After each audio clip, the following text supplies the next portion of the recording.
আমার চ্যানেলের সকল বন্ধুদের স্বাগত। আজ আমি আপনাদের জন্য নিয়ে এসেছি নিরামিষ এঁচোড় বিরিয়ানি। সবসময় তো চিকেন বিরিয়ানি খাওয়াই হয়, এবারে এঁচোড়ের সিজনে বানিয়ে ফেলুন নিরামিষ এঁচোড় বিরিয়ানি, দারুণ লাগবে খেতে। আমার এইরকম সুন্দর সুন্দর ভিডিও পাওয়ার জন্য সাবস্ক্রাইব করে দিন আর পাশে থাকা বেল আইকন বাটনটি ক্লিক করে অল করে দিন, তাহলে আমার সমস্ত নিত্য নতুন ভিডিও সবার প্রথম আপনার ফোনে পৌঁছে যাবে। তাহলে চলুন নিরামিষ এঁচোড় বিরিয়ানির রেসিপির পুরো ভিডিওটা দেখে নেওয়া যাক। এঁচোড় বিরিয়ানি তৈরি করার জন্য সবার প্রথম আতপ দেরাদুন রাইস নিয়েছি। আপনারা সিদ্ধ দেরাদুন রাইস দিয়েও করতে পারেন, কিন্তু আতপ দেরাদুন রাইসের টেস্টটা অনেক বেশি, বিরিয়ানি খেতে খুব ভালো লাগবে এই চাল দিয়ে করলে। এখানে আমি প্রায় 300 গ্রাম চাল নিয়েছি। এবারে চালটা 2 থেকে 3 বার জল দিয়ে ধুয়ে নেব। খুব বেশি কষলাবেন না, তাহলে চাল ভেঙে যেতে পারে। আলগা হাতে এইভাবে 2 থেকে 3 বার ধুয়ে নিলাম। জল ঝারিয়ে নিয়েছি খুব ভালো করে। এবারে এই চালগুলো ভিজিয়ে রাখবো 1 থেকে 1.5 ঘন্টা মতো। এই চালগুলো ভেজানো থাক, ততক্ষণে আমি ওদিকে মশলা, আলু আর এঁচোড় এইগুলো সমস্ত রেডি করে রাখবো। মশলাগুলো প্রথমে নিয়েছি গোটা মশলা। প্রথমে আমি সাজিরা নিয়েছি এতগুলো, এর থেকে অর্ধেকটা মশলায় যাবে, অর্ধেকটা ভাতে যাবে। কাবাব চিনিও তাই, অর্ধেকটা মশলা অর্ধেকটা ভাতে যাবে। আর জায়ফল নিয়েছি, এখানে 4 ভাগের 1 ভাগ জায়ফল দেব। স্টার এনিশে এতটা দেব না, এখান থেকে 2 টুকরো আমি ভেঙে নিচ্ছি। এই 2 টুকরো স্টার এনিশে ভেঙে নিলাম। এলাচ দিয়ে দেব এতগুলো, জয়িত্রী এই একটা গোটা দিয়ে দেব, শামরিচ এতগুলো নিয়েছি, দারচিনি এই রকম সাইজের 2টো নিয়েছি ছোট সাইজের, আর লবঙ্গ এতগুলো নিয়েছি। এইগুলো আমার সমস্ত মশলা। জায়ফলটা আমি ভেঙে নিয়ে নিলাম, দেখুন 4 ভাগের 1 ভাগ নিয়েছি। গ্যাস জ্বালিয়ে দিলাম মশলা রেডি করে নেওয়ার জন্য। এই পাত্রটা প্রথমে খুব ভালো করে গরম করে নিয়ে গ্যাস বন্ধ করে দিয়েছি। প্রথমে জায়ফল, জয়িত্রী, লবঙ্গ এইগুলো সমস্ত দিয়ে আগে একটু গরম করে নেব।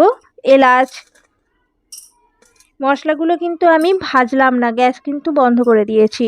এরকমভাবে পাত্র গরম করে নিয়ে মশলা দিয়ে গরম করে নিয়ে তারপর মশলাগুলো গুঁড়ো করে নেবেন, তাহলে গুঁড়োটাও খুব ভালো হবে আর মশলার গন্ধটাও ভালো থাকবে। আর যদি ভেজে নেন মশলার গন্ধটা অতটা ভালো থাকবে না। অর্ধেকটা কাবাব চিনি দিয়ে দিলাম, অর্ধেকটা বলেছিলাম রাইসে যাবে। আর সাজিরাও তাই, অর্ধেকটা রাইসে যাবে, অর্ধেকটা দিয়ে দিলাম। দিয়ে এইভাবে নেড়ে ছেড়ে নিচ্ছি একটু। এইভাবে 2 থেকে 3 মিনিট রেখে দেওয়ার পর গরম গরম অবস্থাতে মশলাটা গুঁড়ো করে নেব। আবারও গ্যাস জ্বালিয়ে দিলাম। এবারে আলু আর এঁচোড় সিদ্ধ করে নেব। সবার প্রথমে আলুটা সিদ্ধ করে নেব। নুন দিয়ে দিচ্ছি একটু বেশি পরিমাণে, যাতে আলুর মধ্যে নুনটা খুব ভালোভাবে যায়। মিঠা আতর দিয়েছি আর 1 চামচ কেওড়া জল দিয়ে দিলাম। আর সাদা তেল 2 চামচ দিয়ে দিচ্ছি। লঙ্কার গুঁড়ো দিয়ে দিলাম আর ফুড কালার একটু দিয়ে দিলাম। এবারে আলুগুলো এই জলের মধ্যে দিয়ে ভালো করে সিদ্ধ করে নেব।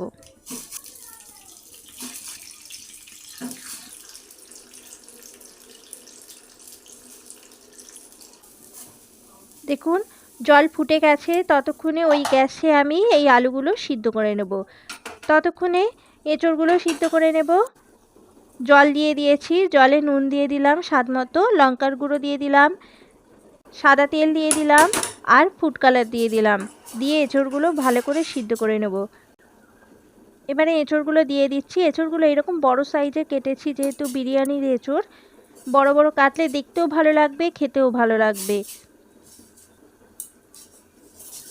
সমস্ত এঁচোড়গুলো দিয়ে দিলাম, দিয়ে একটু নেড়েচেড়ে নিয়ে এঁচোড় আর আলু সিদ্ধ করে নিচ্ছি। এইভাবে মাঝে মাঝে একটু উল্টে পাল্টে দিতে হবে। আর এদিকে একটু আদা বাটা দিয়ে দিচ্ছি আলুর মধ্যে। আদা বাটা দিয়ে আলুগুলো খুব ভালো করে সিদ্ধ করে নিচ্ছি। প্রায় সিদ্ধ হয়ে এসেছে। কতটা সিদ্ধ হয়েছে আমি দেখবো, একটা স্টিক দিয়ে এইভাবে গিতে দেখে নেবেন যে আলুগুলো সিদ্ধ কতটা হয়েছে। আলুগুলো প্রায় সিদ্ধ হয়ে গেছে। এঁচোড়গুলো দেখছি এঁচোড়গুলো সিদ্ধ হয়ে গেছে। খুব বেশি সিদ্ধ করবেন না কিন্তু, তাহলে ভ্যাত ভ্যাত করবে, ভালো লাগবে না। মিডিয়াম সিদ্ধ করে নিয়ে গ্যাস বন্ধ করে দিয়ে এঁচোড়গুলো তুলে নিচ্ছি। এই এঁচোড়ের জল কোনো কাজে লাগবে না, এঁচোড়গুলো তুলে নিয়ে এই জলটা ফেলে দেবেন। এবার এই সিদ্ধ করা আলুগুলোও তুলে নিচ্ছি। এই আলুর জলটা কিন্তু আমি ফেলবো না, এই জলে আমি মশলা রেডি করে নেব। আর এঁচোড়ের জল যেহেতু একটু কষা টাইপের হয়, ওই জন্য এঁচোড়ের জলটা দিলাম না, ওটা ফেলে দেব। এবারে এখানে গোলাপ জল দিয়ে দিলাম 1 ছিপি, কেওড়া জল 1 ছিপি দিয়ে দিলাম, আর পাতিলেবুর রস আমি পুরোটা দেবো না, এই ছোটোটা রেখে দিলাম, দেবো না, ওটা ভাতে দেব। আর এই পরিমাণ লেবুর রসটা এখানে দিয়ে দিচ্ছি। লঙ্কার গুঁড়ো দিয়ে দিলাম, আর কালার দিয়ে দিলাম, ফুড কালার দিয়ে মশলাটা গুলে রেডি করে নিচ্ছি। নুন দিয়ে দিলাম স্বাদ মতন। এবারে যে ভাজা মশলাটা করেছিলাম, সেই ভাজা মশলা আমি এখানে সমস্তটা দিয়ে দিলাম, দিয়ে ভালো করে গুলে নিলাম। গুলে নিয়ে এটা আমি রেখে দেব। তারপরে আমি দুধ নিয়েছি, দুধের মধ্যে 1 ফোঁটা মিঠা আতর দিয়ে দিলাম। এটা খুব একটা গুলবে না, যেহেতু মিঠা আতর তেলের মতন, সেই জন্য। এবারে আমি ভাত রেডি করে নেব। ভাত রেডি করে নেওয়ার জন্য বেশ কিছুটা পরিমাণে জল দিয়ে দিচ্ছি।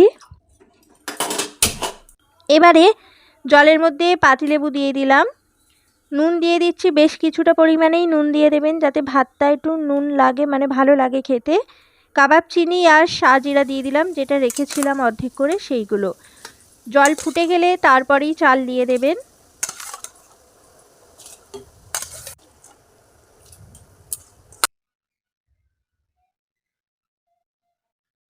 সমস্ত চাল জলের মধ্যে দিয়ে আমি ভাতটা তৈরি করে নেব।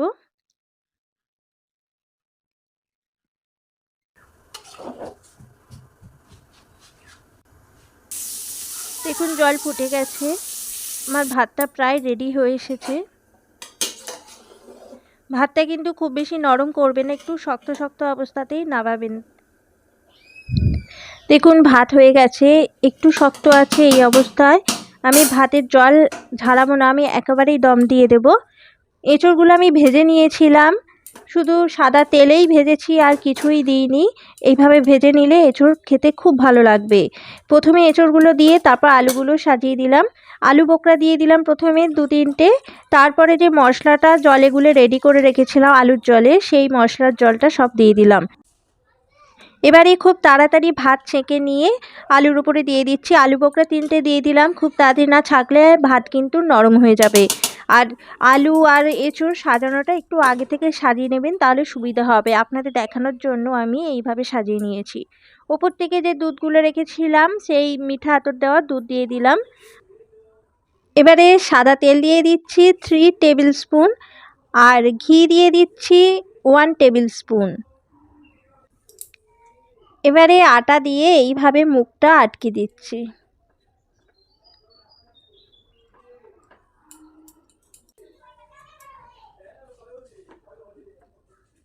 এইভাবে আঠা দিয়ে দিলাম, আর সামনের দিকটা এরকম ফাঁকা রেখে দিলাম, যাতে এখান দিয়ে ভাপ বেরোতে পারে। আর ঢাকা দিয়ে ভালো করে এইভাবে চেপে দিলাম।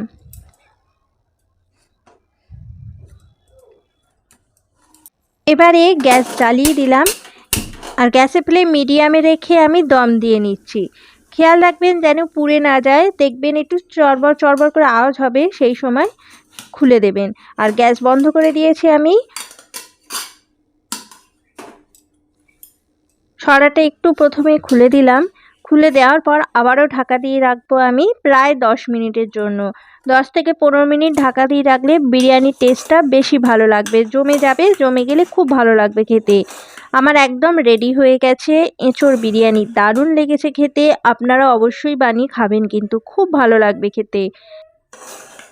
এইভাবে কাটানোর সময় একটু সাবধানে কাটাবেন, যেন আলু বা এঁচোড় যেন ভেঙে না যায়। একদম এক ধার থেকে খুব সাবধানে কাটিয়ে নেবেন। কত সুন্দর হয়েছে, দেখতে দারুণ হয়েছে, খেতেও দারুণ হয়েছে। দেখুন আলুগুলো গোটা গোটা আছে। এইভাবে যদি কাটানোটাও একটা সাবধানে কাটাতে হয়। কত সুন্দর লাগছে খেতে, খুবই ভালো লাগবে খেতে। এইভাবে আপনারা অবশ্যই বানিয়ে খাবেন। কিন্তু আমার ভিডিওটা যদি আপনাদের ভালো লেগে থাকে, লাইক করে দেবেন, আর কমেন্ট বক্সে জানাতে ভুলবেন না কিন্তু। আর বন্ধুদের কাছে শেয়ার করে দেবেন। আমি একটু কেটে দেখাচ্ছি, দেখুন আলুগুলো কতটা সুন্দর সফট হয়েছে। কিন্তু ভেঙেও যায়নি, এতটা বেশি সিদ্ধ করিনি যে ভেঙে যাবে। এঁচোড়টাও তাই এইরকম মাপের যদি সিদ্ধ করে করেন খুব ভালো হবে খেতে, সবটাই গোটা থাকবে। আজ তবে এই পর্যন্তই, পরবর্তী ভিডিওতে আবার অন্য কোনো রেসিপি নিয়ে আসবো। ধন্যবাদ।